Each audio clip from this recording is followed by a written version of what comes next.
Chapter 5 of Tarzan and the Jewels of Opar. Tarzan and the Jewels of Opar by Edgar Rice Burroughs. Chapter 5 The Altar of the Flaming God. It was at the moment that Tarzan turned from the closed door to pursue his way to the outer world. The thing came without warning. One instant all was quiet and stability. The next, and the world rocked. The tortured sides of the narrow passageway split and crumbled. Great blocks of granite, dislodged from the ceiling, tumbled into the narrow way, choking it, and the walls bent inward upon the wreckage. Beneath the blow of a fragment of the roof, Tarzan staggered back against the door to the treasure room. His weight pushed it open, and his body rolled inward upon the floor. In the great apartment where the treasure lay, less damage was wrought by the earthquake. A few ingots toppled from the higher tiers, a single piece of the rocky ceiling splintered off and crashed downward to the floor, and the walls cracked, though they did not collapse. There was but the single shock. No other followed to complete the damage undertaken by the first. Werper, thrown to his length by the suddenness and violence of the disturbance, staggered to his feet when he found himself unhurt. Groping his way toward the far end of the chamber, he sought the candle which Tarzan had left stuck in its own wax upon the protruding end of an ingot. By striking numerous matches, the Belgian at last found what he sought, and when, a moment later, the sickly rays relieved the Stygian darkness about him, he breathed a nervous sigh of relief, for the impenetrable gloom had accentuated the terrors of his situation. As they became accustomed to the light, the man turned his eyes toward the door. His one thought now was of escape from this frightful tomb, and as he did so he saw the body of the naked giant lying stretched upon the floor just within the doorway. Werper drew back in sudden fear of detection, but a second glance convinced him that the Englishman was dead. From a great gash in the man's head a pool of blood had collected upon the concrete floor.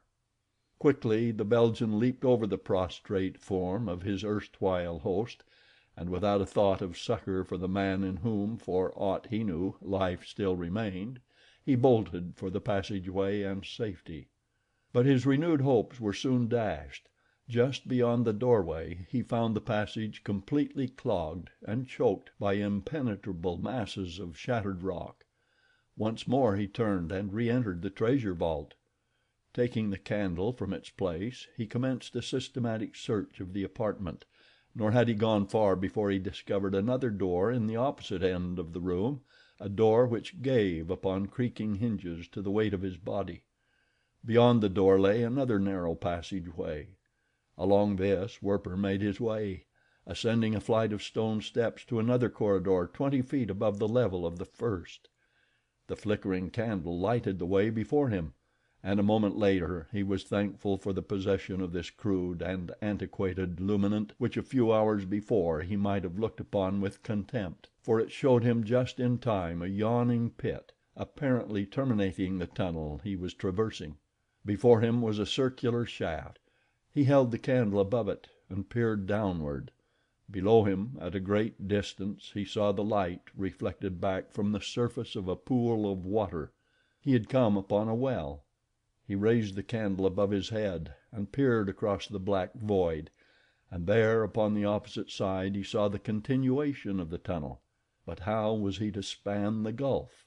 As he stood there measuring the distance to the opposite side, and wondering if he dared venture so great a leap, there broke suddenly upon his startled ears a piercing scream, which diminished gradually until it ended in a series of dismal moans.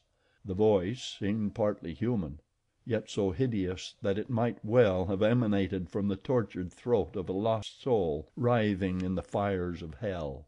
The Belgian shuddered and looked fearfully upward, for the scream had seemed to come from above him.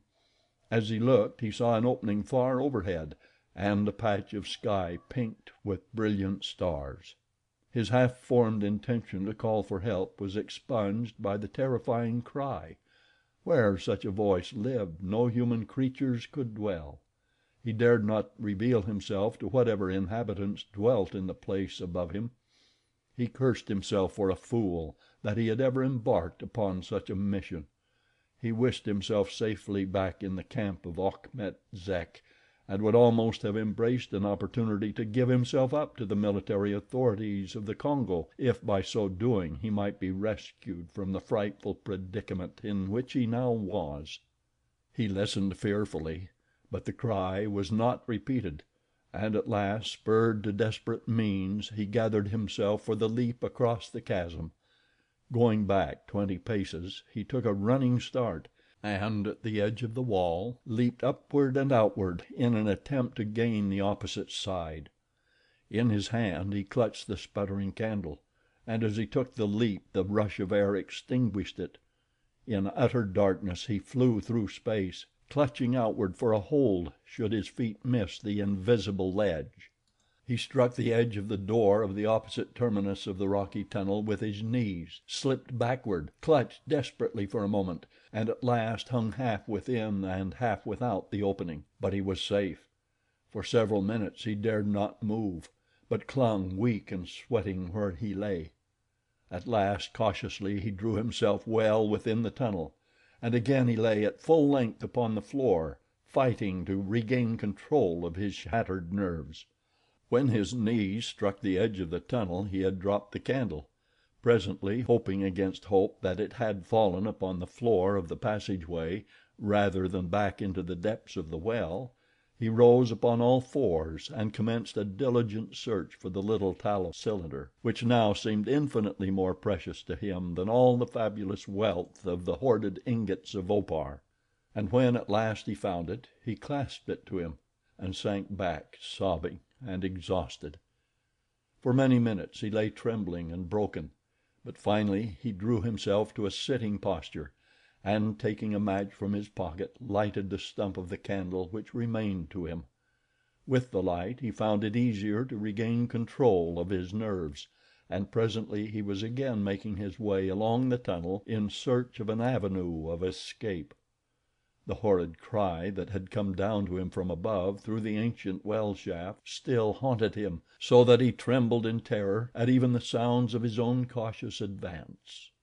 He had gone forward but a short distance when, to his chagrin, a wall of masonry barred his farther progress, closing the tunnel completely from top to bottom and from side to side. What could it mean? Werper was an educated and intelligent man. His military training had taught him to use his mind for the purpose for which it was intended. A blind tunnel such as this was senseless. It must continue beyond the wall. Someone, at some time in the past, had had it blocked for an unknown purpose of his own. The man fell to examining the masonry by the light of his candle. To his delight he discovered that the thin blocks of hewn stone of which it was constructed were fitted in loosely, without mortar or cement. He tugged upon one of them, and to his joy found that it was easily removable. One after another he pulled out the blocks until he had opened an aperture large enough to admit his body.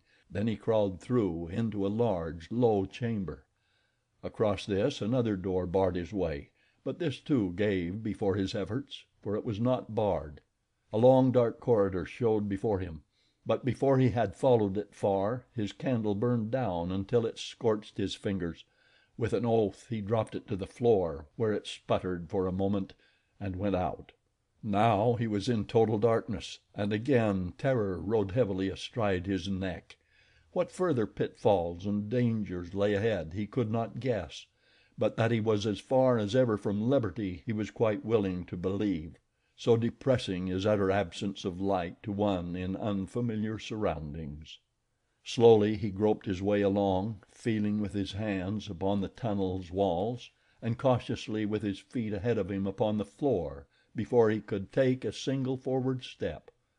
How long he crept on thus he could not guess, but at last, feeling that the tunnel's length was interminable, and exhausted by his efforts, by terror and loss of sleep, he determined to lie down and rest before proceeding farther.